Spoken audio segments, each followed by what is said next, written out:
No mundo em que vivemos atualmente, todas as pessoas, independente de sexo, raça, religião, situação financeira, têm a obrigação legal de preservar o meio ambiente.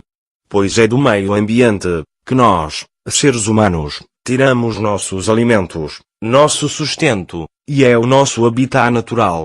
Infelizmente a sociedade tem pouca consciência da importância da preservação do meio ambiente, sendo um assunto que aos poucos vai tomando proporções grandiosas.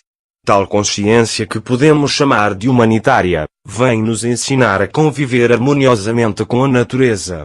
Entretanto, verifica-se uma triste realidade, pois vivemos em um mundo caótico, e muitos consideram esta situação ambiental como uma verdade inconveniente.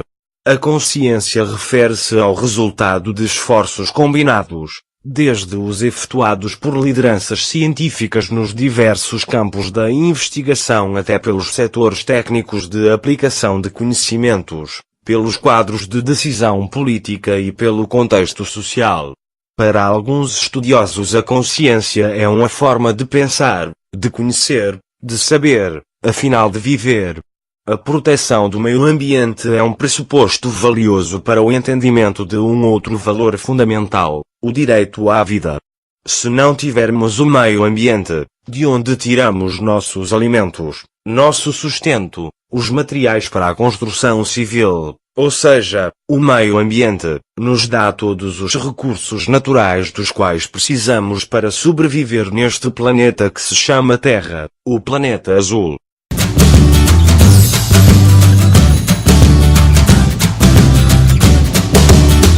Poluição é a introdução de substâncias ou energia de forma acidental ou invencional no meio ambiente, com consequências negativas para os seres vivos. A poluição passou a ser mais intensa a partir da Revolução Industrial, que culminou no aumento da industrialização. Atualmente, é considerada um grave problema ambiental. São muitas as consequências que são geradas pela poluição, muitas vezes causadas por ações humanas, e gera grande preocupação pelas suas consequências causarem grandes danos à natureza e ao homem. Todos os dias reclamamos do elevado grau na temperatura, ou da grande quantidade de chuva em pouco tempo. Esses são alguns exemplos resultantes das consequências que a poluição nos traz. Uma grande preocupação quanto à poluição é o efeito estufa, que a cada dia que passa ele vem se agravando mais e mais, causando aumento na temperatura do planeta, além do ecossistema sofrer grandes mudanças, as quais ameaçam o planeta a se deteriorar aos poucos. Estudos demonstram que cerca de 3.000 milhões de habitantes de nosso planeta vivem sem o mínimo necessário de condições sanitárias, não têm acesso à água potável, que devido aos graves problemas, muitas cidades estão ficando expostas a diversas doenças que prejudicam a saúde da população.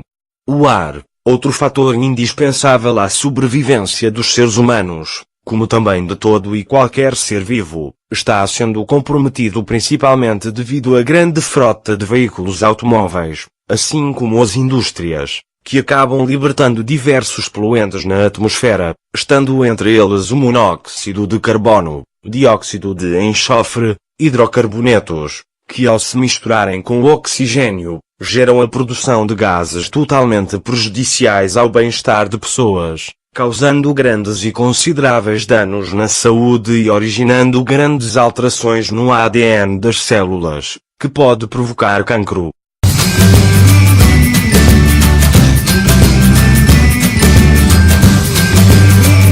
Preservar o meio ambiente não deve ser algo restrito aos ambientalistas. Atitudes simples no dia a dia das pessoas também podem contribuir e muito para a sustentabilidade do planeta.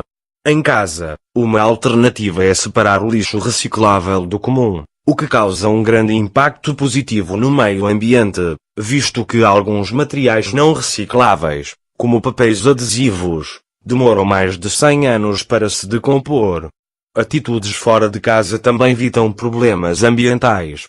Por exemplo, não se deve jogar pontas de cigarros acessos em áreas verdes, pois a mata pode incendiar rapidamente. Com a queimada, gases tóxicos são libertados no ambiente, os nutrientes do solo se perdem e os moradores da região sofrem grandes riscos. A poluição do solo e as enchentes podem ser evitadas quando o cidadão guarda o lixo produzido na rua, para descartá-lo em locais apropriados. Os economistas pressupõem que os consumidores são racionais, no sentido de que eles atuam de modo a maximizar sua utilidade ou prazer. Afirmam, ainda, que essa racionalidade individual assegura a racionalidade coletiva do mercado, isto é, o seu equilíbrio. Segundo eles, viveríamos no melhor dos mundos possíveis. Mas, será que o postulado da racionalidade econômica é verdadeiro? Para nós, ser racional é ter a capacidade de pensar, de raciocinar, de decidir, de ver as coisas com clareza e de distinguir. O homem, sem dúvida nenhuma, é um ser racional. Mas será que ele é sempre racional? Bem, de certa forma o homem não passa de um animal, com características selvagens, adaptados a uma certa sociedade.